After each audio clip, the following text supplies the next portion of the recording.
tardes. Por mi reloj son en estos momentos las 19 horas. Vamos a empezar presentando, digamos, los conferenciantes de hoy del ciclo Planeta Tierra. Por un lado tenemos a Yasmina León, que es abogado, técnico del Consejo Insular de Aguas y está implicada en la tramitación de todo tipo de instrumentos de planificación y de proyectos dentro de dicho Consejo. Y por otro lado, creo que sobra también la presentación, Lorenzo García Bermejo, ingeniero de camino, y yo creo que lleva toda la vida en el Cabildo seguro, ¿no? Antes me estaba diciendo que lleva desde el 90, por ahí, antes.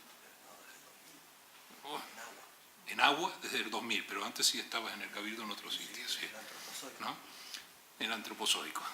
Y bueno, lleva toda la vida relacionado con el tema del agua y más concretamente el tema que le hemos pedido hoy es las reflexiones sobre el plan hidrológico actual, la problemática, todo lo que sabemos de la espada de Damocles, de las multas que podían venir por retraso o no retraso, cómo se planificaba y cómo se organizó. Quisieron plantear un título curioso que son reflexiones sobre el plan hidrológico y ya sin más, pues le doy la palabra primero a Lorenzo, ¿no? Y a continuación hablará Yasmina intentando cumplir con el horario habitual. Sí, porque lo haremos de una manera mancomunada, ¿no? Espero que sea leve.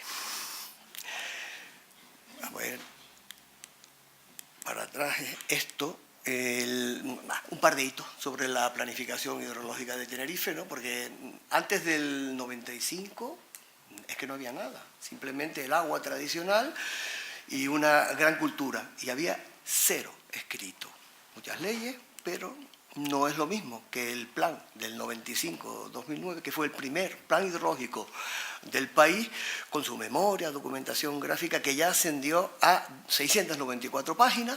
El que hicimos nosotros, en el año 2009-2015, ya tenía 5.000 y posteriormente, recientemente finalizado por el gobierno autónomo, 2.891 páginas que he visto, memoria, anejo, es para asustarse. Entonces, mejor vamos directamente a hablar del modelo del plan hidrológico para coger moral.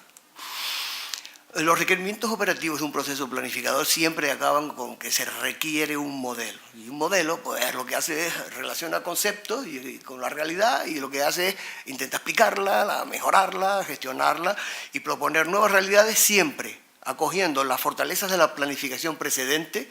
Eso es digno. Y compartiendo territorios y cooperando con otros modelos. Las bases conceptuales del modelo del plan hidrológico, como pues no puede ser de otra manera, pues se define siempre como un elemento, como un instrumento esquemático que quiere representar algo que es extraordinariamente complejo, como es el agua. Estudia el comportamiento, intenta comprenderlo y luego hace lo típico, lo descompone en elementos, digamos, pequeños para volver a integrarlos y ser capaz de obtener valor. El objetivo es la gobernanza del agua. Término europeo y reciente, que no es el gobierno del agua, es gobernar convenciendo. Como requerimiento es indispensable una visión de largo plazo para evitar los frenazos por motivos coyunturales. Nosotros, ahí está Pepe Fernández Bendecur, nos tragamos las crisis, una detrás de otra. La evidente adaptabilidad de sus ejes pues, son fundamentales, atienden a lo económico, a lo social, a elementos cambiantes y tiene limitaciones evidentes. Primero, nosotros lo que intentamos al planificar es representar el agua, no sustituirla. Y luego, hombre, el plan hidrológico de Tenerife es para Tenerife, no vale para transportarlo a otros lugares no tan maravillosos como el nuestro. El esquema estructural del modelo se mueve en un marco administrativo. Y como hay un marco administrativo, pues que venga el administrativo.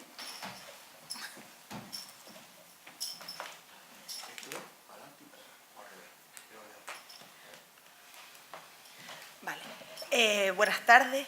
Yo les quiero contar un poco las reflexiones sobre el marco administrativo, ¿no? Saber dónde nos estamos moviendo en cuestión de leyes y no los quiero aburrir. El marco normativo que se aplica al plan hidrológico es primero el marco normativo tradicional en materia de agua. ¿Qué entendemos por normativa en materia de agua? Concesión de recursos, aprovechamientos hidráulicos, la planificación y gestión del agua o la policía del dominio público hidráulico. Este marco normativo general, pues su norma de cabecera es la Directiva Marco del Agua. Es una directiva que, como todos conocen, nace desde las instancias europeas en el año 2000 y viene a suponer una auténtica transformación a nivel europeo, porque es una norma que lo cambia todo y de una manera homogénea o intenta ser homogénea para todos los estados comunitarios. La Directiva Marco del Agua se transpone en el año 2003 con una modificación de la Ley de Aguas del Estado. Y en el marco de la legislación de aguas canarias, lo cierto es que aún no hemos tenido una homologación normativa completa y homogénea a lo que viene a ser el marco europeo.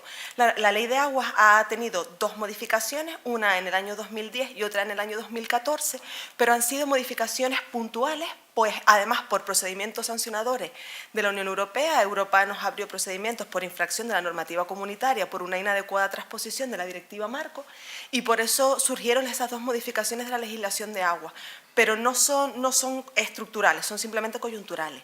La planificación hidrológica, lo que vendría a ser el procedimiento o los requerimientos de la planificación aparecen en un reglamento estatal, que es el Reglamento de Planificación Hidrológica, que nos dice cómo tramitar el procedimiento del plan, y la Instrucción de Planificación Hidrológica, que es la que define el contenido, el corazón del plan. La Instrucción de Planificación, la canaria, es una norma bastante intensa, que contiene el listado de aquellas cuestiones que el plan hidrológico, desde la perspectiva puramente sectorial, Directiva Marco del Agua, debe contener.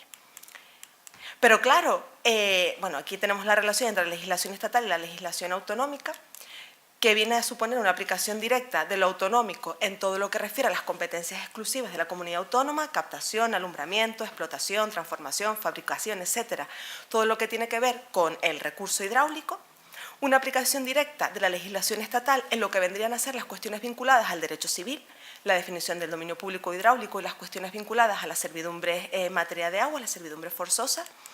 Y finalmente, un fondo de armario para todo lo no regulado en la legislación estatal, autonómica, tenemos la legislación supletoria estatal. Pero claro, la normativa en materia de aguas no se agota en la normativa que les he dicho anteriormente. Y eso hace que el plan hidrológico esté muy condicionado por la normativa anterior, pero también por la normativa que regula la calidad del agua. Y esta normativa no es normativa en materia de agua, es normativa normalmente en materia de medio ambiente.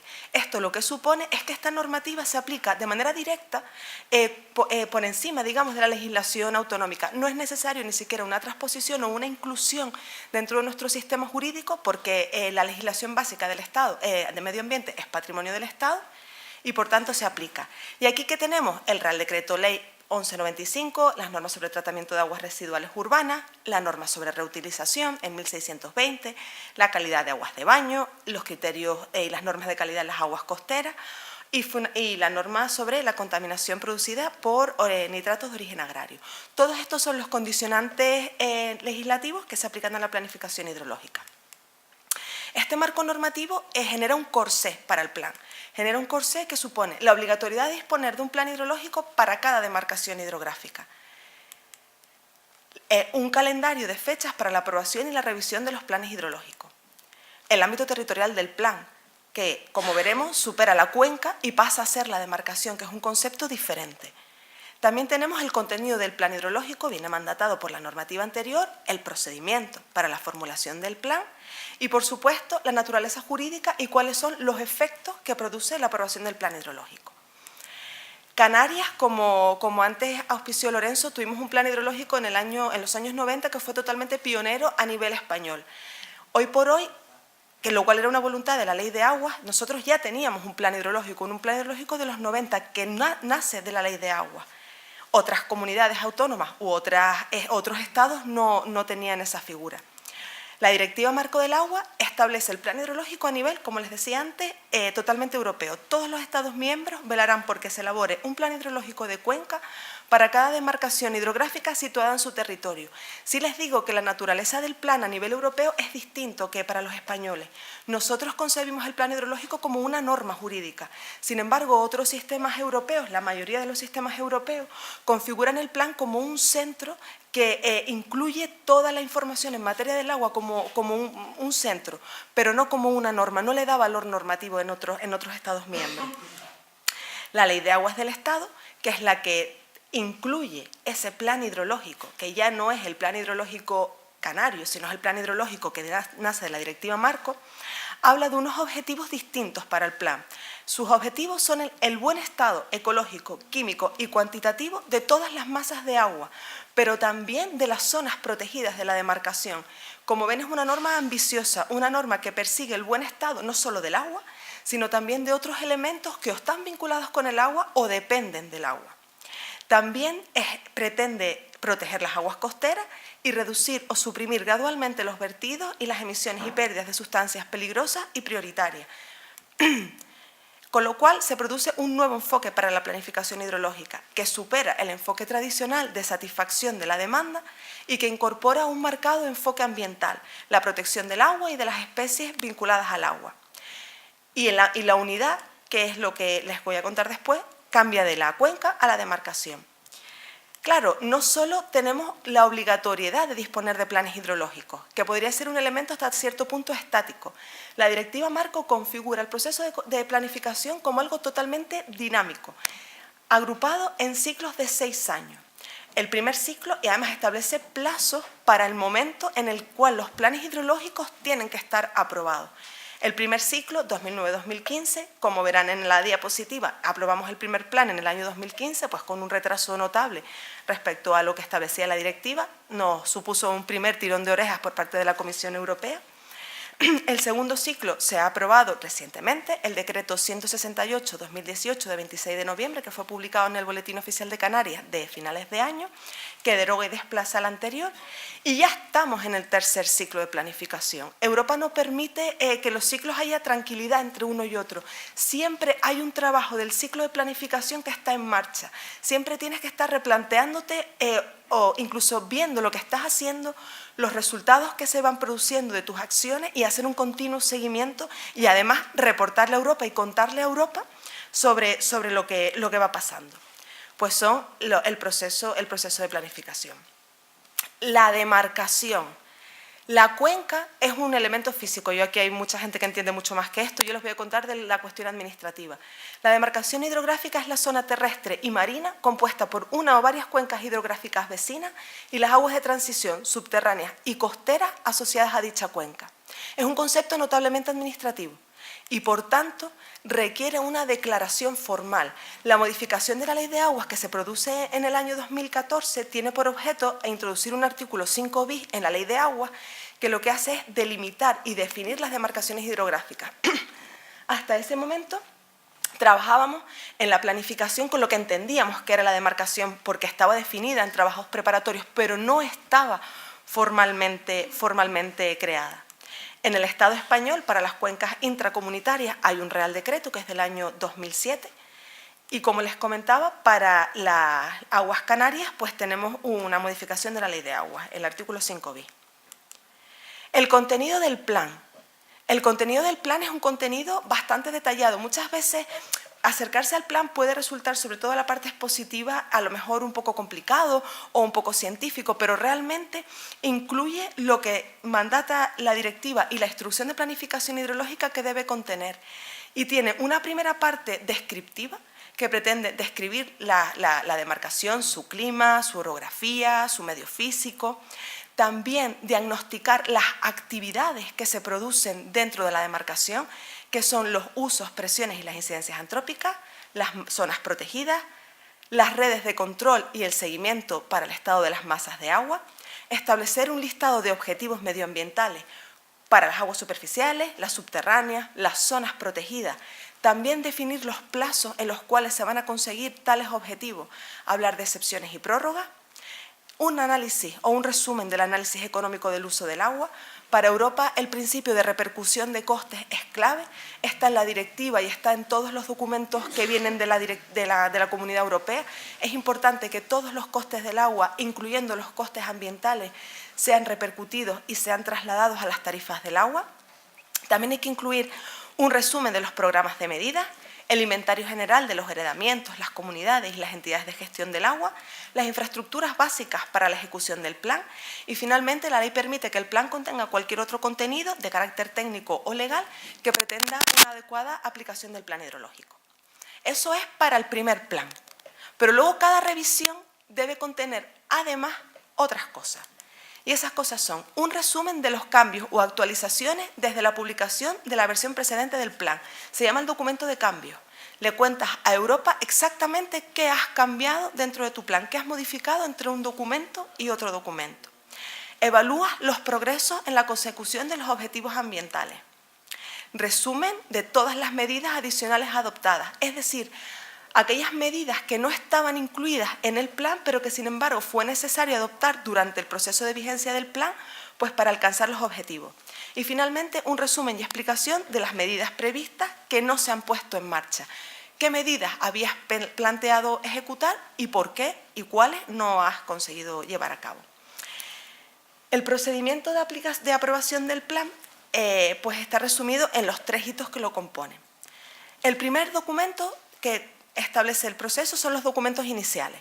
Una vez tú inicias el proceso de planificación, además 3 años antes del inicio del plan, esto nos lleva, por ejemplo, en este ciclo a julio del año 2018, esta etapa para el tercer ciclo de Tenerife ya está superada, y lo primero que te plantea es el calendario y las fórmulas de consulta pública, es decir, cómo vas a involucrar, cómo vas a participar a la ciudadanía en el instrumento de planificación, el programa de elaboración del plan, el calendario durante el cual tú pretendes, o la demarcación pretende ir llevando a cabo los distintos hitos, y el estudio general de la demarcación, que es lo que les contaba antes, esa parte descriptiva de cómo es la demarcación y cuáles son los usos y las presiones que padecen la demarcación y por tanto las aguas.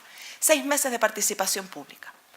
Superamos la primera etapa y entramos de lleno en la segunda etapa del proceso de planificación, el esquema de temas importantes, que es un documento que pretende de una manera bastante menos reglada, un poco más, digamos, amable, hablar de los temas importantes de la demarcación, cuáles son sus principales alternativas y cuáles son las soluciones que se plantean para abordarlos o corregirlos.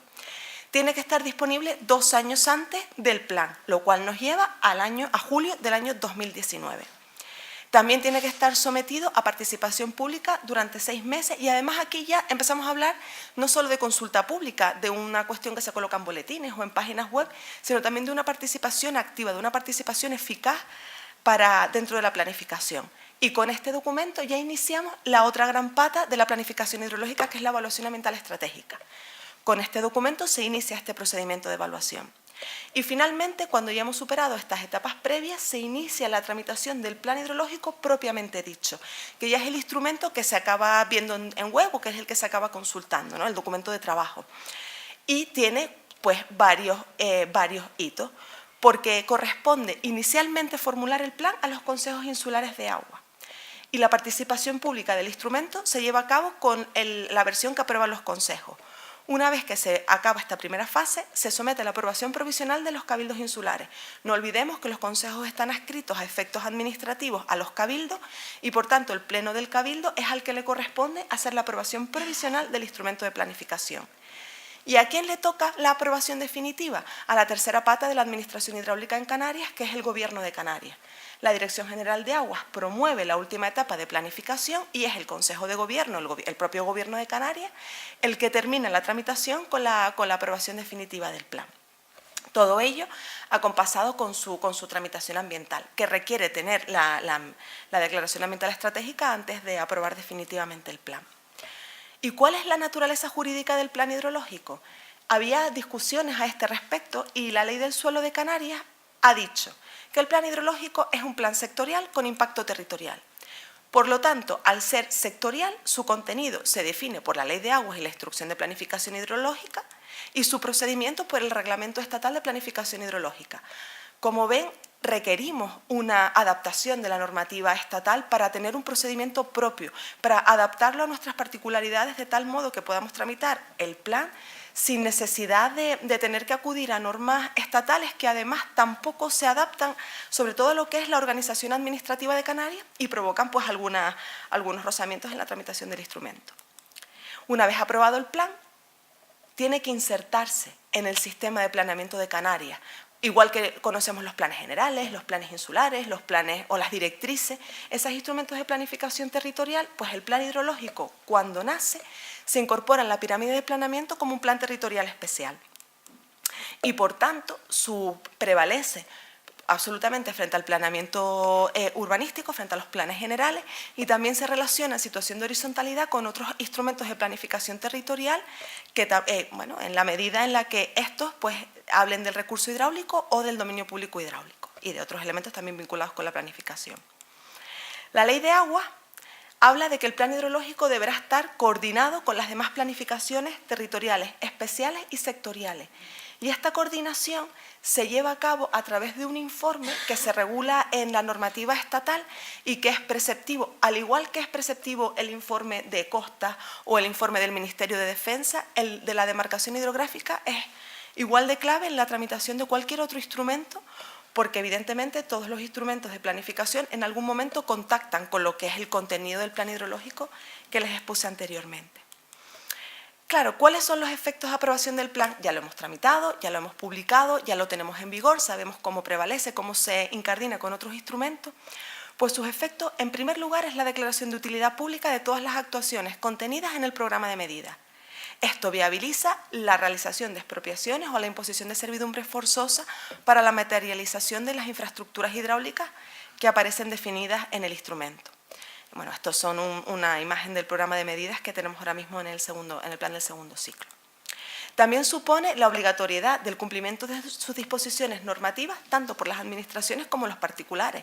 Antes les decía que el plan era una norma jurídica y como norma jurídica obliga a todos los agentes a llevar a cabo o a aplicar su contenido. Pues la normativa es una normativa profusa que aborda diferentes temas y todos esos temas son de obligado cumplimiento para la sociedad en general.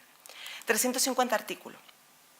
Dice la Ley de Agua que las limitaciones que se establezcan al ejercicio de los derechos de propiedad de carácter administrativo sobre el agua no darán lugar a indemnización, salvo que restrinjan facultades que estuvieran ejercitándose al amparo de la legislación vigente.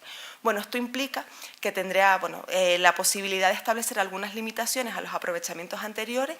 Son limitaciones, no expropiaciones de los derechos precedentes, pero bueno, esto viene de la Ley de Agua. Y finalmente se define un instrumento específico de contraste que es el informe de compatibilidad. Es un instrumento que está permeando, no es el informe al que aludí anteriormente. Este informe pretende evaluar no la idoneidad de un instrumento de planificación, no de un plan general, sino de una actuación concreta, porque no nos olvidemos que los objetivos del plan es garantizar el buen estado de las masas superficiales y subterráneas, y solo evaluando cómo cada una de las actividades que se pretenden realizar sobre esas masas de agua interaccionan con ellas, se podrá hablar de una compatibilidad o no de tales actuaciones en los objetivos que establece la planificación hidrológica. Este informe viene de la Instrucción Estatal de Planificación Hidrológica y fíjense, se regula para todas las alteraciones o modificaciones de las características físicas de las masas de agua o para la realización de nuevas actividades humanas o el desarrollo sostenible en las masas de agua. Se refiere pues a actuaciones concretas y pormenorizadas, a los proyectos, digamos.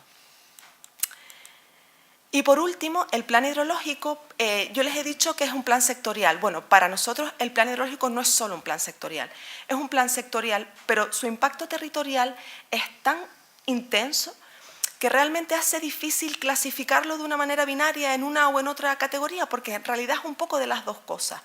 El plan hidrológico pretende que aquellas infraestructuras hidráulicas que él ha anidado en complejos hidráulicos, que son un anejo determinado de la normativa, esas infraestructuras se pueden localizar sobre el territorio de una manera directa, solo necesitan proyectos, de tal modo que si hubiese algún instrumento de planificación general o territorial que fuera contrario, deberá adaptarse al plan hidrológico, porque la infraestructura queda directamente legitimada sobre el territorio con el plan.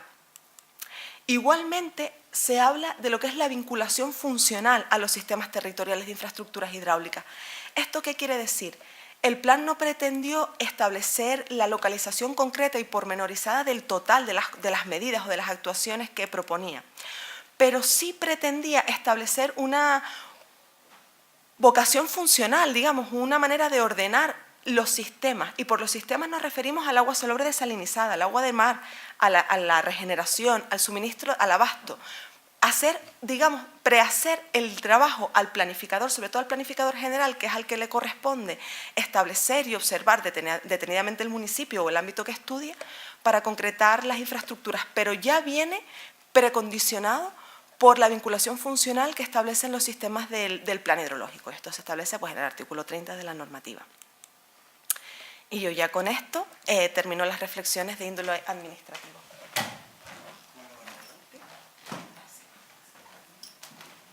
Bueno, nosotros vamos a hablar de estructura del modelo del plan hidrológico, ¿no? Ya está el marco administrativo, esta es nuestra sopa, nuestro magma, ¿no? El modelo tiene dos cuerpos, uno que es el de base y otro que es el de componentes. Vamos a intentar convertirlo en sus pedacitos más elementales. En el caso de las bases, la territorial, los objetivos, la temporal y la de información y conocimiento. Y los componentes, hay componentes estructurantes, estratégicos, de sostenibilidad y de implantación e integración, y de gestión y gobernanza. Estos últimos componentes, esta es lo que llamamos nosotros la rosa de la estructura, hay tres modelos funcionales, el de masa y estructura y recursos, el de funcional y el económico. El primero de ellos atiende masas de agua, recursos hidráulicos y uso. Y la relación entre las masas y los usos, eso en Europa es presiones, impacto, riesgo. Y lo de los usos y los recursos, son las asignaciones. El modelo funcional tiene funciones hidráulicas básicas, aquellos elementos de ejecución más elementales y servicios vinculados al agua, que son varios de ellos unidos. Aquí es donde solemos poner también la gestión de riesgo de inundación. El modelo económico no puede ser otra cosa que cuánto cuesta y cómo se paga. La estabilidad, las estrategias de sostenibilidad son el típico triángulo, ambiental, social y económico. Y las de simétrica, de implantación e integración, que nos costó mucho darnos cuenta que había que atender a la implantación territorial, a la inserción con el resto de los sectores y a la adaptación a cambio. La gestión y gobernanza sí que viene más pautada. Tenemos la normativa, por una parte, los programas de medidas y de actuaciones y el programa de seguimiento y control. Vamos a ver la base territorial, ya lo ha dicho Yasmina. Determinación administrativa, la isla. Ya, es curioso sentirse que antes era el río, era el centro de la cuenca hidrográfica y de la demarcación, y es ahora el borde de las aguas el que es el caso nuestro. El marco territorial necesita zonificaciones para analizar las comarcas hidráulicas, que ahí en ellas se analizan los recursos y se establecen los balances, las células territoriales. Son, como se imaginan, pues todo ese conjunto de pastillas en el que hay que establecer sistemas territoriales y se analizar las tendencias y urbanísticas y de otra tipología. Los ámbitos de análisis territorial para el saneamiento, para la zonificación hidráulica. También hay zonificaciones para ordenar. Las masas de agua es un ejemplo nuevo, sobrevenido.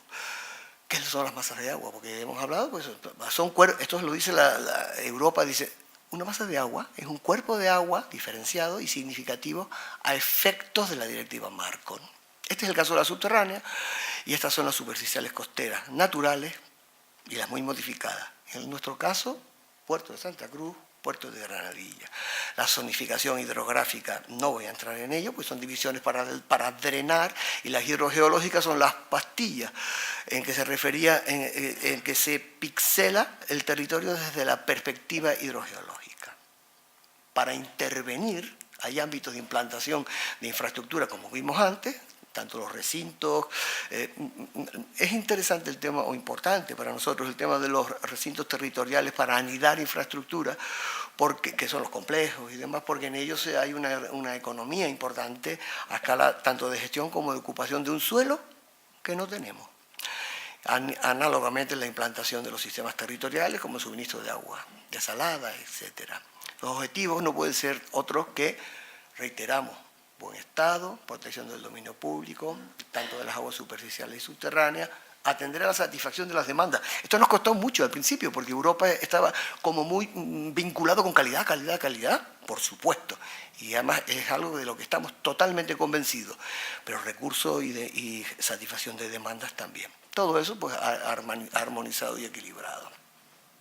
La base temporal ya se ha dicho, la vigencia y plazo hasta el 2027 y las prórrogas, que algunas hay y las van a ver hasta el 2021. En la información y conocimiento, nosotros tuvimos la suerte de tener un montón de planes y estudios previos de los ciclos anteriores. También hay que, ese corresponde al primer bloque. El segundo es cómo se adquiere toda la información. Y el tercero, que es bastante difícil, es cómo se interpreta toda la información desde la perspectiva de la planificación. Porque cantidad hay, pero cantidad orientada a producir estudios y productos de valor no había tanto. Masas de agua. Pues las masas de agua superficiales, pues pueden ser, ya lo saben, las naturales costeras y las muy modificadas. Todas se someten, Europa lo somete al programa de vigilancia y control y dice, oiga usted, los objetivos medioambientales son buen estado en el 31 del 12 del 2015 y manténgalo usted en ciclos sucesivos. En el caso de las muy modificadas, más o menos es lo mismo, pero se llama buen potencial ecológico y buen estado químico. Estado químico, esto es como si el the winner is, pues estamos bien. En estado químico las masas de agua superficiales están bien. Y en el estado o potencial ecológico, correspondiente a las costeras naturales y muy modificadas, también estamos bien. Las masas de agua subterránea. Bueno, agua subterránea, programas de vigilancia y los objetivos, las metas de la dirección, de la directiva, son buen estado cuantitativo y buen estado químico. A la derecha ya hay algo que tenemos que leer. Exenciones, pues hay dos tipologías, objetivos menos rigurosos y prórrogas revisables en el año 2027. El estado cuantitativo, la cantidad de agua, no hace falta que le diga cómo están. No, están en buen estado y se ha propuesto objetivos menos rigurosos. Esto es un tema claramente intergeneracional. Somos los herederos de lo recibido y los responsables de lo que vamos a mandar adelante. El estado químico pues solamente tiene algo que decir en la masa costera del Valle de la Orotava por el tema de los nitratos. Está solicitada y pedida una prórroga hasta el 2027 y tenemos una revisión intermedia en el 2021. Estado global, pues malo, pues la suma de los dos, mal estado. Los recursos hidráulicos. Recursos hidráulicos disponibles. Esto es la típica flecha que es 193 hectómetros cúbicos al año. Del 100% de recursos disponibles, el 79% son naturales y el 21% son de producción industrial con datos del 2016. De los naturales, el 78% es de agua subterránea y el agua superficial, como todos sabemos, en la isla pues solo representa el 1%. La producción industrial tiene por una parte las aguas desaladas y en el 16% y las aguas regeneradas en un 5,5% y un 6%.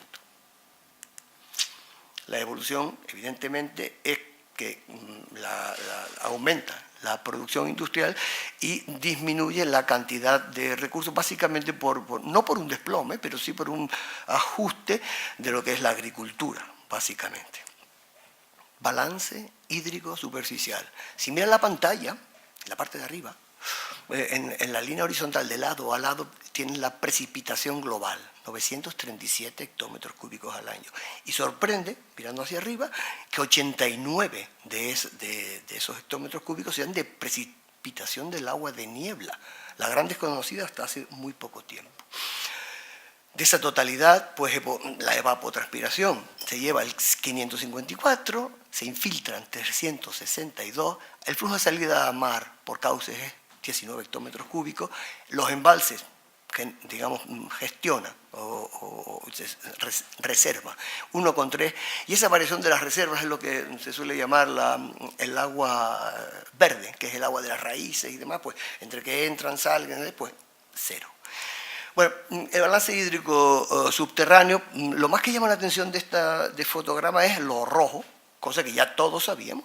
Las salidas al mar son 525, el flujo, las salidas al mar, que es el flujo, son 366 y se extraen unos 159 hectómetros cúbicos al año. A la derecha, la entrada en esa máquina que es la isla desde la perspectiva subterránea son 406. Se infiltran 346, el retorno de riego son 60, tenemos una variación negativa de la reserva de 119. Usos y recursos. La asignación del agua. No entramos en algo que ya todos sabemos. El uso urbano turístico, el agropecuario, el industrial, los usos ambientales, los de ocio y otros usos son aquellos a los que se aplica el recurso. Las pastillas que tienen en pantalla entre el 85 y el 2016 abundan en lo que antes les comentaba de una bajada o una bajada del rango de lo agrícola y un urbano residencial que ha aumentado y un turístico que ha aumentado más. Industrial más o menos queda igual. Usos, masas, presiones, impactos, riesgos. Esta perspectiva es muy profunda en la directiva marco, muy sesuda. Simplemente decirles que bueno, nosotros hemos detectado presiones sobre las masas superficiales costeras de diferentes tipos, ¿no? Lógicamente las puntuales, difusas, extracciones en un número de 125, ¿no? En las masas subterráneas, ese 0,1 que hay ahí no supone cantidad, sino simplemente decir sí, no, puntual, difusa y extracción de agua. El modelo funcional, que los voy a examinar de lo que antes les expliqué, de aquella rosa, era masas de agua, modelo funcional. Permítanme que hable de los ciclos del agua antes de que me maten, porque hasta ahora era uno solo, pero, hombre, hay un ciclo natural del agua, desde que llueve hasta que se evapora, y está influido por factores como el clima, el medio natural, la biogeografía. Es una manera de ver que el otro es el funcional, desde el que captamos hasta que devolvemos al ciclo, ¿no? De tal manera que si este es el ciclo natural y este es el ciclo funcional, pues nosotros cogemos agua y nosotros le reportamos nuevamente agua. Maneras de gestionar matemáticamente una realidad. Ese ciclo funcional del agua tiene funciones hidráulicas básicas que son elementales. El drenaje, la captación, la recarga, el vertido, el almacenamiento y los servicios vinculados al agua, que antes decía que eran un poco la asociación, digamos, de gestión de diversas funciones hidráulicas. Vamos a ver. Si aquí está el recurso y aquí está el uso, la relación recurso hidráulico con uso es el suministro. Y del uso a recursos, la recuperación. Si esto son funciones hidráulicas básicas, lo digo para que vean la representación, y estos son los servicios, pues una función hidráulica básica, otra, y digamos la asociación de diferentes de ellas son los servicios, desde la perspectiva de 2 o 3 juntos hasta lo que se ha dado a llamar, por ejemplo, servicios integrales, como está tan de moda hoy en día en la gestión municipal. Los sistemas territoriales de infraestructura, ya lo dijo Yasmina, son ese conjunto de infraestructuras e instalaciones que se implantan en el territorio para satisfacer las funciones y los servicios, ¿no? Y requieren una gestión unificada, si no, no se puede gestionar.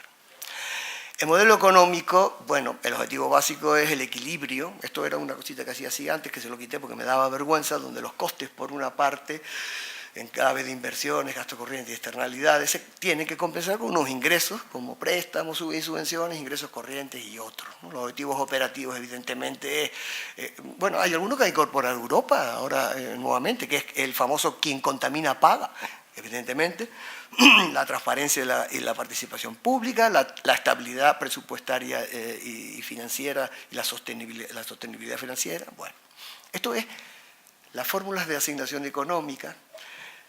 Bueno, pues hay diversas: natural, cuando llueve se asigna solo el agua, el consumo propio, el mercado, lo puse un poquito a la derecha porque todos sabemos que el mercado en la isla es complicado, pero eficaz. La concesión privativa y el servicio público. Ese píxel, pues bueno, pues nos dice que Canarias es, en especial Tenerife, complejo. Gestión y gobernanza.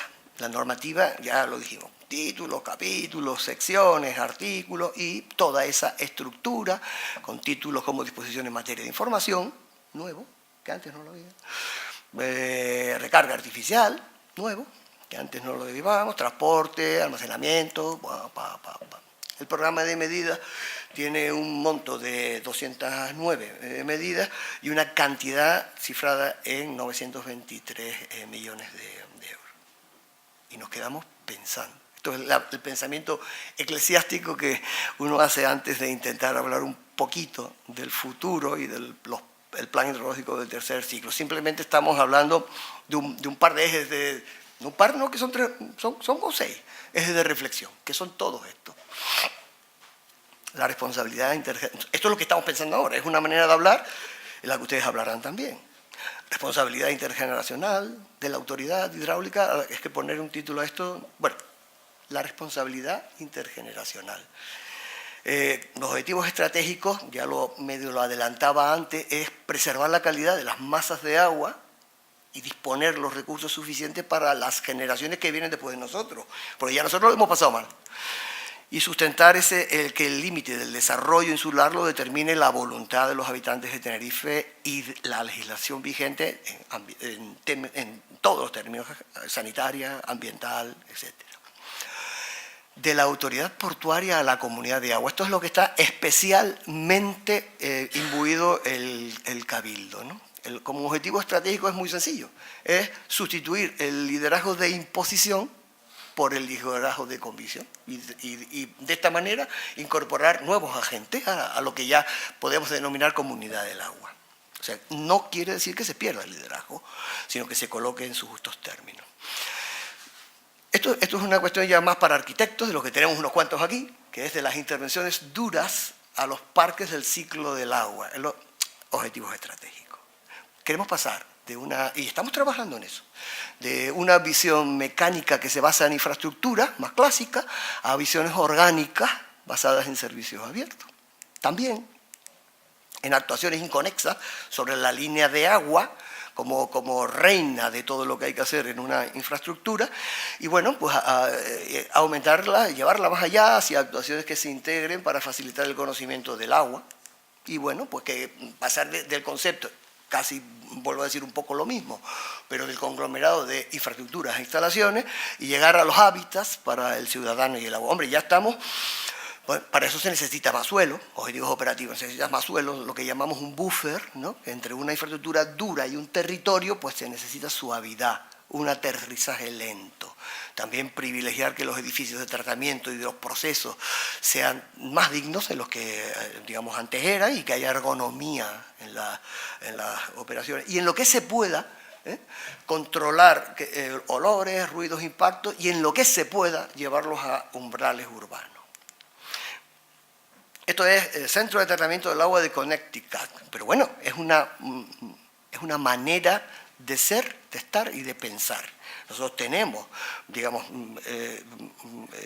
territorios que pueden ir hacia ellos y, bueno, pues este es el proyecto en que estamos trabajando, ¿no? Es una manera de pensar que queríamos transmitirles simplemente. La recarga artificial de acuíferos es algo de lo que tenemos que hablar. El objetivo estratégico pues, no puede ser otro que recargarlo, bien sea con escorrentía de lluvia canalizada, bien con agua depurada no reutilizada. En todo caso, lo que se plantea es que el acuífero reciba su cuota de devolución del agua de lluvia en la mayor cantidad que se pueda, y evitar la intrusión marina. Esto es una cosa que hay que hablar, ¿no? Digamos, son reflexiones, no soluciones. Hombre, la brecha del abastecimiento y saneamiento es una cuestión que siempre tenemos que tener presente. O sea, nosotros, esto lo vio en su día Adán, y bueno, hemos mejorado, pero lo cierto es que entre la red de abastecimiento y la red de saneamiento sigue existiendo una brecha que, bueno, pues hay que tratar. No necesariamente estamos hablando de cantidad de personas, sino, bueno, de la territorialidad. Estamos trabajando en pensar cómo establecer la solidaridad intercomarcal a través de correctores hidráulicos insulares que ya están en marcha. Algunos se hicieron y lo verán ahora, ¿no?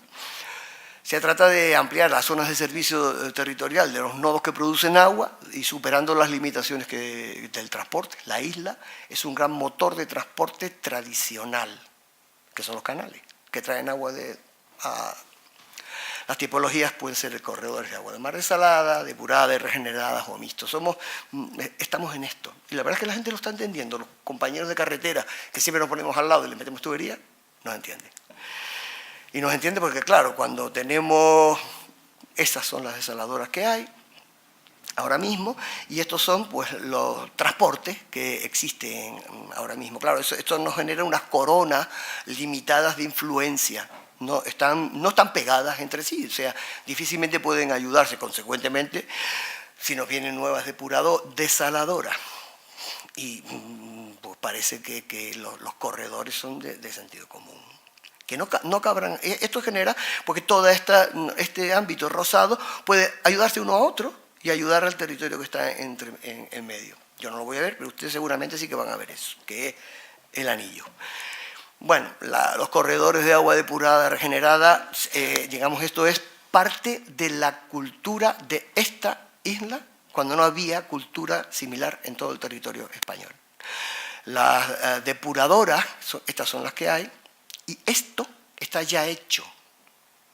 O sea, estos corredores existentes fue gente adelantada que se dedicó a pensar que para llevar el agua a donde hace falta hay que traerla de donde la hay. Hombre, pues si hay unas depuradoras previstas más, que no hay que pensar en depuradoras, sino en lugar de edrares, o sea, depuradoras y regeneradoras. El Cabildo ya no hace depuradoras que no regeneren. Eso está, digamos, orgánicamente prohibido. O sea, se hace para que regeneren el agua, de tal manera que con eso ya quedaría establecido, con la parte roja, el corredor norte. Yo creo que esta es la última reflexión de estas que les contaba, ¿no? Que es como, la verdad es que cuesta explicar cómo puede haber huella energética con balance y pasar de balance negativo a balance cero. El objetivo es reducir la huella energética de las infraestructuras hidráulicas, ¿no? Los nodos actuales que nosotros tenemos, que el Consejo Insular tiene ahora mismo, pues ahí tenemos como 17 megavatios de potencia instalada, que tampoco es ninguna locura. Estamos sobre el 5 o 6% de la... Somos el mayor cliente de Endesa en este caso, pero bueno, tampoco es una cuestión... Es importante, y son consumos importantes. Lo que se tienen previsto pues son todos estos que entran ahora. Bueno, pues nosotros simplemente entendemos que sería importante vincular estamos pensando en ello, vincular las instalaciones hidráulicas nuevas para que vengan de la manita con nuevos generadores de energía renovable. Entonces, si sumamos, nos tiene que dar cero. Y esto es todo lo que queríamos decirles. O sea, yo no sé si cumplimos tiempo, espero que sí. Perfecto. Gracias.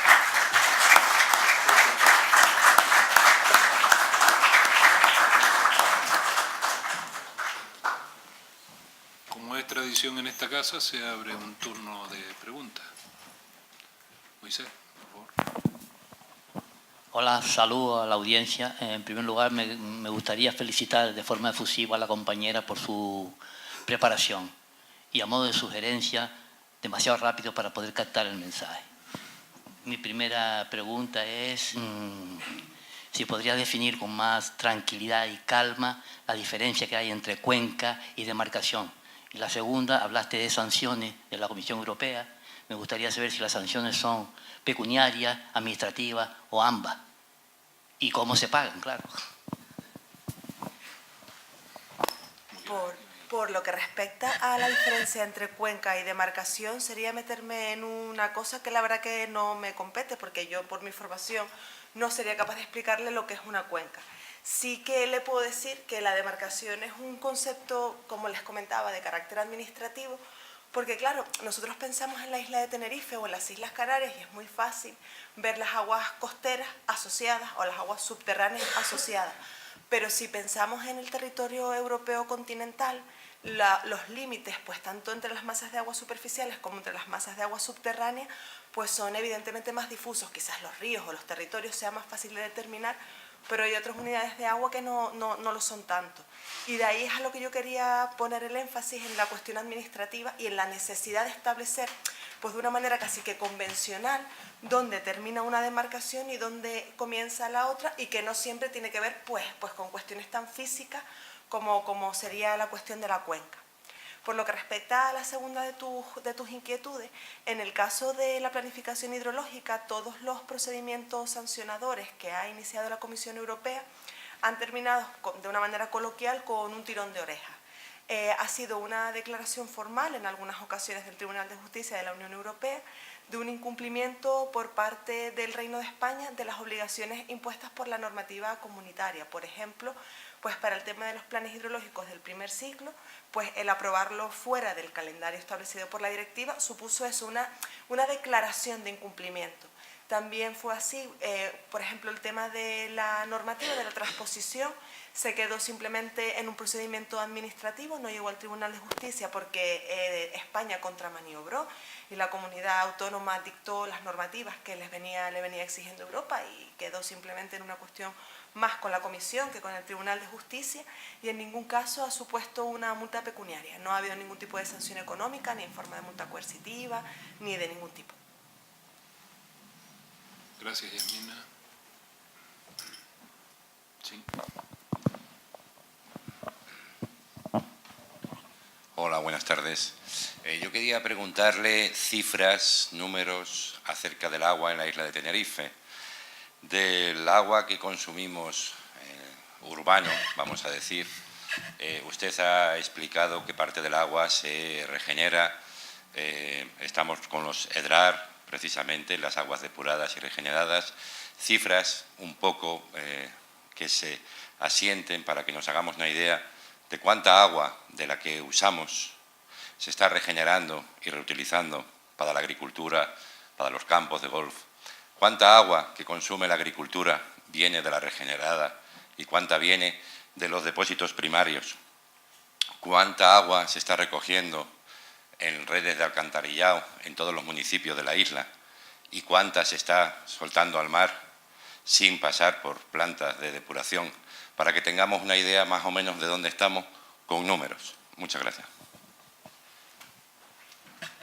Números no le diré directamente. Sensaciones, sí. Nosotros ¿estamos depurando todo? No. ¿Estamos en el camino de depurar lo que haya que depurar? Sí. Nosotros ahora mismo, digamos, la depuración efectiva debe estar en el... siento no tener los números, pero siempre es mejor contarlos por encima que equivocarse. Entonces debemos estar en el 60 y pico %. No todas las opciones son depurar con secundario, cuando se tiene localizaciones pequeñas, por debajo de los 10.000 habitantes. Se permite el tratamiento y el posterior vertido, tratada previamente, mediante lo que se llama tratamiento adecuado. Grandes incumplimientos en la isla lo hay en los territorios más difusos, más, digamos, con menos concentración. De hecho, la gran concentración periurbana, lo que es el metropolitano, tiene un nivel de depuración, digamos, de recogida muy alto y un nivel de depuración que no es el eficaz. Y ustedes lo saben, porque ven que va a hacerse una depuradora por el Estado en Buenos Aires recientemente, cuando esa depuradora está preparada para una reutilización óptima. De hecho, ahora mismo estamos en unos 40.000 metros cúbicos y se va a disponer de una depuradora perfecta para tratar 55.000 metros cúbicos con una capacidad de depuración magnífica para 35.000 y el resto muy razonable. ADES Garona. Pues acabamos de inaugurar recientemente una depuradora nueva, que ya no es una depuradora de fangos activados, sino una depuradora de MBR, de bioreactores de membrana, porque entendemos que eso es lo que el campo merece. O sea, en otros lugares, especialmente del sur, sureste de la península se opta por soluciones donde les vale casi que el agua moje, ¿no? Entonces el campo aquí, lo que está haciendo la administración hidráulica en Canarias en general, es ir a soluciones de la mejor tecnología disponible. Eso es los bioreactores de membrana. Y en eso estamos. O sea, siento no darle números específicos, que si nos lo pide por correo o como sea, por supuesto que se los aportamos, si no quiere mirar el plan hidrológico vigente en el cual está, ¿no?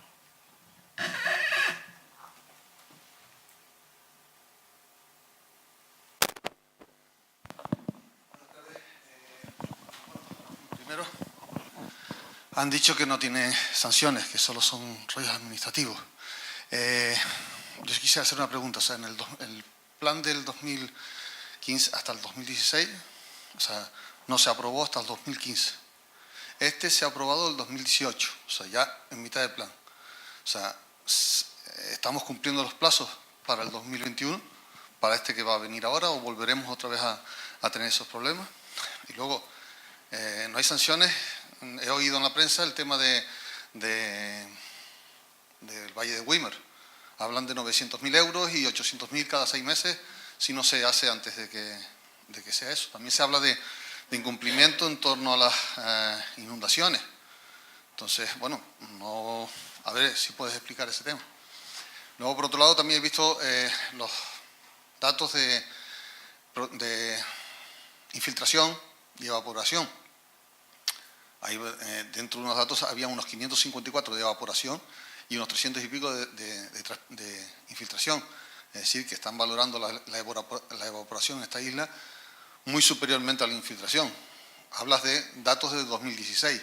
Yo los últimos que sabía que había eran de 2009. No sé si se ha hecho alguna campaña de recogida y cómo se ha tratado esos números para obtener esos valores que has dado.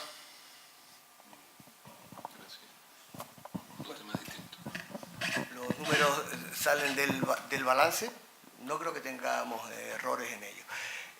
La planificación hidrológica en España respecto a la europea fue literalmente dramática, porque quisimos, digamos, España falló de manera sistémica en todo el país, entre otras cosas porque quisimos ser claramente más papistas que el Papa, y en el caso de Tenerife también nos extendimos muchísimo para hacer una planificación perfecta, y efectivamente nos hemos retrasado mucho. Entonces, esa realidad se ha comprendido, pero se ha comprendido a posteriori. No lo hemos hecho bien hasta ahora, y por eso Yasmina estaba tan orgullosa de que ahora estamos corriendo para que, efectivamente, y digamos, esta mañana hubo una reunión sobre este asunto, para que las pautas se puedan cumplimentar. ¿Cuándo tenemos que tenerlo? ¿El 2000? En junio. Julio del 19, el esquema de temas. Exactamente, o sea, por ahora vamos bien. El tema del Valle de Weimar, efectivamente eso no va bien. O sea, parece que puede haber una multa que todavía no está constatada. Hombre, nosotros estamos, Miguel Ángel, cambiando una realidad de la que venimos por otra. Y realmente a nosotros una cosa que casi estaremos todos de acuerdo, lo que nos ha venido fatal a nosotros es que el agua residual no se empose. Eso es terrible. Eso ha sido la solución de otros lugares, porque el terreno aquí es ultrafiltrante, con lo cual, digamos, nos ha ayudado a no tener un problema. Uno tiene un problema cuando lo ve, y aquí sí hemos sido especialmente hábiles en no verlo, porque es que no lo había. De hecho, también pensamos que sin defender, por supuesto, el famoso pozo filtrante, llamado en otros casos pozo negro, en absoluto que lo defendemos, pero claro, debajo del pozo filtrante podemos tener 200 o 300 metros de filtro, con lo cual, digamos, Europa eso lo ha entendido en términos de, ¿cómo lo llamaba Yasmina? Era tratamientos no convencionales. Por lo demás, los números, quiero decir con ello, y una cosa que sí hemos hecho, no hemos mentido. Nosotros, en el Consejo Insular de Agua, hemos dicho siempre la verdad. Cuando no cumplimos, ¿sabes lo que decimos? No cumplimos. numéricamente es así, así, así y así. Hombre, alguna ventaja estratégica ha tenido eso, que el Ministerio ahora mismo, a través de Aquae, pues está ocupándose ya a nivel de proyecto casi finalizado, pues de la depuradora de Granadilla, del oeste, de Acentejo, bueno, esa comprensión, pues ahora resulta que otros compañeros se han dado cuenta, nosotros tampoco estábamos tan bien, ¿no? Pero bueno, esa es la situación. Y siento no tener números precisos porque no es mi hábitat natural. No sé si querías añadir algo más. Gracias. Sí.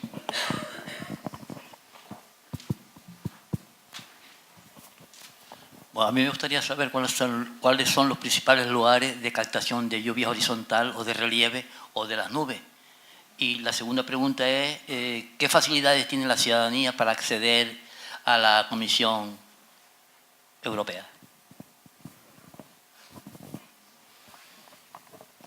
Aquí hay gente que seguro que es más especialista que yo, digamos que soy más de infraestructura, pero claro, uno dice, ¿dónde hay niebla? Pues la niebla es horizontal. ¿Dónde se recoge la niebla? Pues donde el territorio es más alto que donde transita horizontalmente. O sea, ¿dónde cae la niebla? Principalmente en los macizos rocosos. De hecho, ¿cuántas veces hemos estado nosotros allá arriba y hemos mirado y nos quedamos muy contentos porque estamos por encima del mar de nubes? La isla, alguna ventaja tiene que tener que sea tan alta, ¿no? O sea, yo no, hasta hace poco tiempo no era consciente de lo potente que es la lluvia horizontal, sinceramente, no era consciente, pero la realidad es que ha sido constatada por análisis de muchos compañeros y efectivamente es extraordinariamente representativa, como no podía ser de otra manera. Si el agua con nubes, digamos las nubes con agua chocan contra el territorio, no le van a saludar, caerán. La cogerá, los árboles escurrirán, ¿no? Y la otra pregunta de cómo se accede a la Comunidad Europea, pues no soy yo quien debo responderla, aunque me gustaría, porque realmente sé que hay canales, pero sé que el Consejo es bastante, espero que lo entiendan así, como bastante accesible. Ya estamos en un momento de querer ser, digamos, más capaces de atender a la ciudadanía, y sí que estamos disponibles desde el Consejo. Desde Europa no le puedo decir cómo, porque seguramente pues alguien sabrá más que yo. Gracias.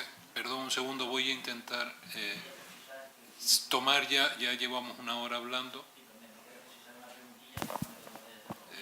Sí, pero perdón un segundo. Vamos a ver, voy a intentar tomar el número de palabras que hayan disponibles para ya cerrar la sesión. Si es corto, lo tiene usted y quedan 2 palabras tomadas por allí detrás. 3. Gracias. A través de los puestos debo inferir que es Anaga y Teno los puntos principales de captación de nubes de agua de relieve, vamos, de la cuestión de relieve.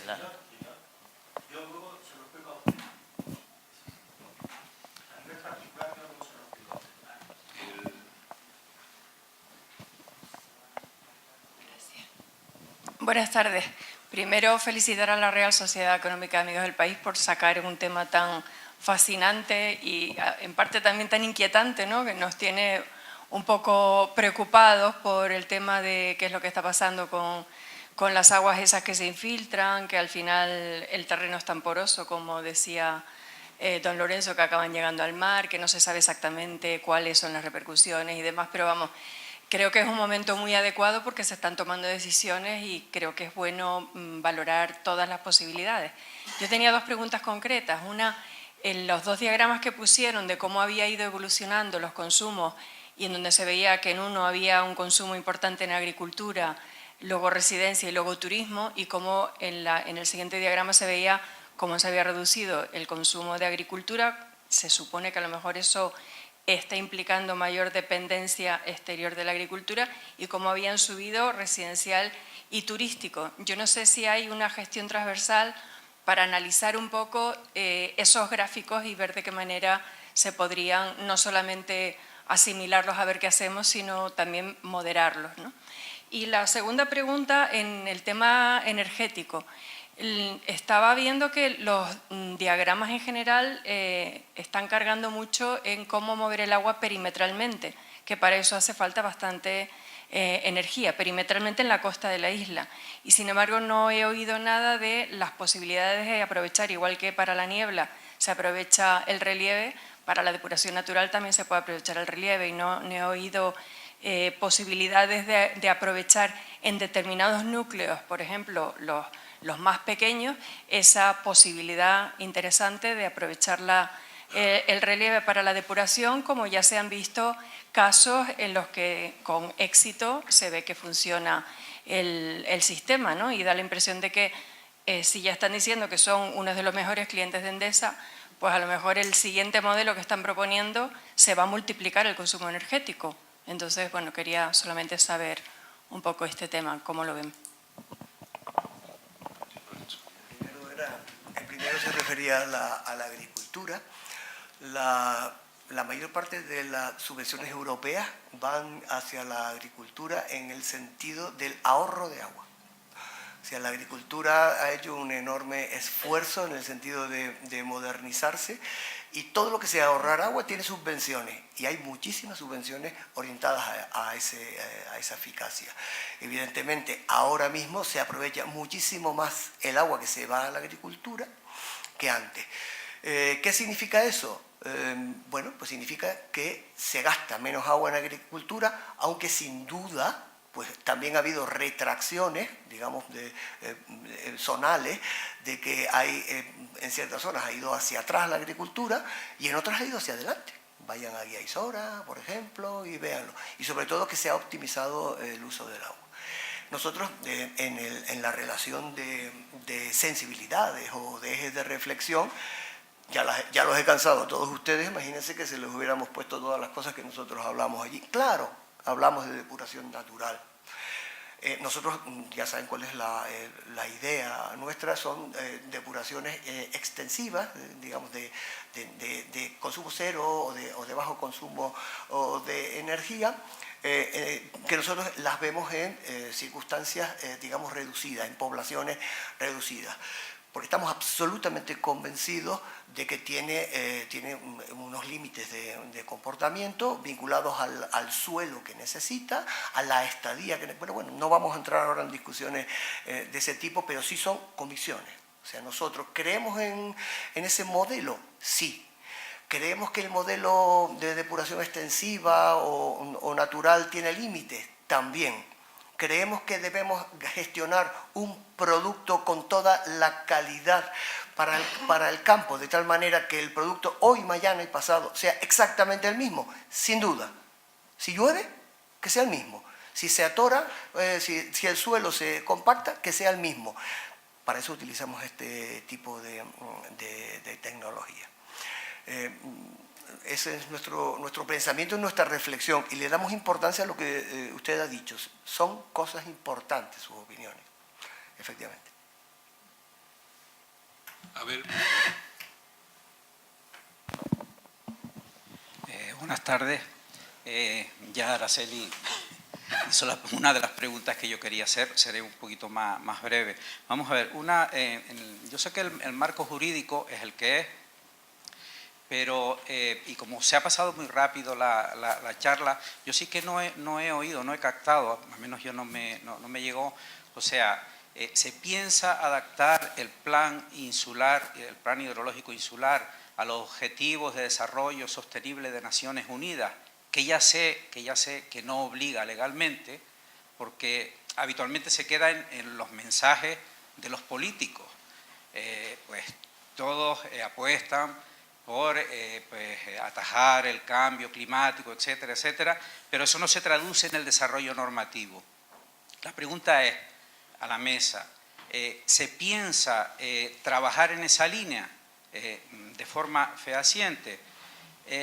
Quizá por complementar lo que comentó Araceli y por ejemplificar un poco con un caso muy concreto, según comenta Lorenzo, se apuesta por agrupar en la depuración, en vez de diversificar, en vez de hacer en sectores pequeños poblacionales. Por ejemplo, en la parte que yo conozco, se piensa depurar las aguas de Los Silos, Garachico y Buenavista, que se recogen por gravedad casi a nivel del mar, y elevar a una altura, a una cota de 180 metros, elevar aguas negras, bombear aguas negras de las 3 poblaciones, 15.000 habitantes equivalentes aproximadamente, para depurar en altura, pudiéndolo hacer por gravedad en cada municipio, pudiéndolo hacer por gravedad. Eso lo enlazo con la pregunta que hice antes, ¿se está pensando en el marco del modelo de los 17 Objetivos de Desarrollo Sostenible de Naciones Unidas? Gracias, Abel. Efectivamente, es un input. Lo que pasa, y lo digo claramente, es que es un ingrediente de planificación, no es una doctrina planificadora. Es una manera de pensar que nosotros contemplamos, sin que esto signifique que sea la manera de pensar. Eso lo tenemos claro. Hay una cuestión respecto a lo segundo que comentabas, Abel. Nosotros siempre colocamos las depuradoras en el sitio donde, una vez regenerada el agua, sale por gravedad al abastecimiento agrícola. Luego, subir agua para tratarla y luego ya tenerla arriba para difundirla a los predios que la consumen, no parece que sea una cosa del otro mundo. De hecho, es nuestra manera de pensar y es un modelo que, digamos, que está relativamente generalizado. Hablamos, por ejemplo, es un modelo típico, ¿no?, de la isla. A de Jarona se recoge el agua, se sube al vallito, y del vallito, y hay gente que ha trabajado muchísimo en esto, digamos, por los colectores de transporte, se transporta el agua pues a guía, a donde sea necesario. Es una manera de pensar, ¿eh? Nosotros, ya digo que no entiendo que sea demonizable el hecho de solventar la depuración en altura cuando estamos pensando en que el agua se regenere, porque nosotros sí que pensamos. Nosotros pensamos que el agua debe regenerarse. Nosotros no pensamos que no se regenere. Sería de esta última manera cuando no tendría sentido subir el agua, claro. Gracias. Don José Fernández. Bueno, quería felicitar la exposición. No hay nada como estar alejado unos años para ver cómo evoluciona y mejora el mensaje y el tipo de exposición. Pero conforme lo oía, me viene lo que ha sido siempre mi temor.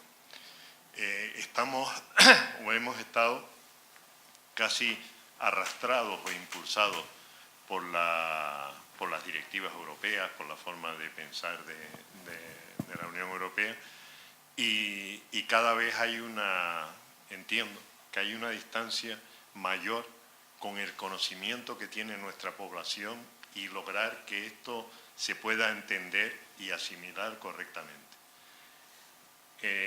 Estamos en un foro que hasta cierto punto es de élite, aunque sea muy diverso, donde los asistentes tienen un conocimiento bastante avanzado para poder asimilar todo lo que hoy se ha expuesto en forma de píldora. Pero el problema es conseguir que en la participación pública, en la participación social, que esos mensajes puedan llegar. Tenemos una brecha, yo creo que una brecha social importante para poder asimilar esta información. También está ese arrastre de Europa, la brecha económico-financiera a la cual nos vemos abocados y a ver cómo se resuelve, que en un momento determinado va a ser un freno. Y luego lo que me preocupa por mi experiencia directa es los equipos de profesionales que trabajan en la planificación hidrológica. Se ha conseguido en el Consejo y en su entorno disponer de unos equipos muy potentes, pero vamos cumpliendo años y nos vamos jubilando. Y aunque he visto savia nueva y la recuperación de la experiencia. Yo creo que uno de los retos que tiene el Consejo en materia de planificación y en otros es conseguir darle continuidad y para mantener esta intensidad de conocimiento que se tiene. No existe ningún plan hidrológico en España que tenga el nivel que tiene el de Tenerife. Y eso soy capaz de cuestionarlo y debatirlo con quien sea. Gracias. ¿Quieres decir algo? La verdad, Pepe, es que estamos absolutamente de acuerdo contigo. Percibimos desde el Consejo que hay una clara brecha entre cómo se entiende no solo el plan hidrológico, sino la gestión del agua y cómo la sociedad percibe o incluso los problemas, las soluciones. Y aunque suene un poco, nosotros el primer ciclo nos pilló muy a desmano. Nos costó sacar el plan y finalmente se aprobó con retraso. Claro, el segundo ciclo ya no teníamos ni resuello para iniciarlo, no habíamos acabado un plan y les he contado que es un procedimiento que es muy intenso, es muy complejo, tiene muchas derivadas. Entonces estábamos prácticamente exhaustos cuando empezamos el segundo plan. El Gobierno de Canarias ejerció su competencia como autoridad coordinadora y los 7 planes del segundo ciclo fueron prácticamente elaborados y aprobados por el Gobierno de Canarias. La demarcación recupera de nuevo la planificación hidrológica para el tercer ciclo y es muy importante y queremos apostar muy fuerte con la participación pública, porque durante el primer ciclo, y eso lo pergeñaron pues ustedes dos, tanto Lorenzo como tú, se hizo una gran participación en forma de talleres y en forma de encuentros comarcales. Eso generó mucho conocimiento especializado dentro del plan, que no es explícito, pero siempre lo digo, les invito a ver todos los talleres, a escuchar todos los encuentros comarcales, porque el Consejo hizo un trabajo muy intenso en llevar el plan, pero se llevó el plan casi a lo que tú has dicho, a los expertos. Ya hay una gran base que hay que mejorar, que hay que completar, pero que ya está, y el reto del tercer ciclo es acercar el plan a la sociedad, que lo comprenda y que lo interiorice, porque solo conociendo realmente cómo es el agua en Tenerife, cómo es su realidad socioeconómica y su realidad física, jurídica, etcétera, entendemos que la sociedad puede estar más proclive a las cuestiones que realmente tienen que irse produciendo un cambio.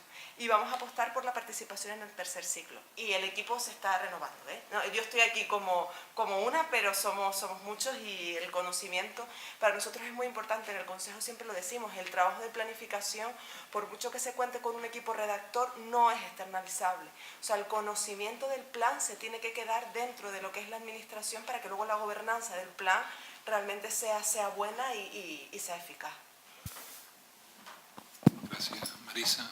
No, era solamente para clarificar al señor la zona de máxima condensación y la dependencia de la vegetación y la topografía, pero ya he oído que alguien se lo va a explicar dentro de los años.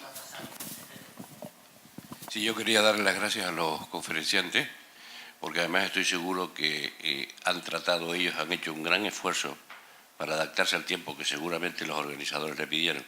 Entonces lo que les agradezco es ese esfuerzo que han hecho, que a pesar de todo hemos cogido la onda y agradecerles el esfuerzo. La económica trata de los problemas de la isla ponerlos en el candelero y que se discutan, no puede hacer más sino organizarlo. Pero estoy de acuerdo con el último que habló. Lo más que podemos hacer mientras esté este equipo, tratar del agua todos los cursos y montar un curso del agua todos los años es lo único que podemos hacer. Muchas gracias a los conferenciantes.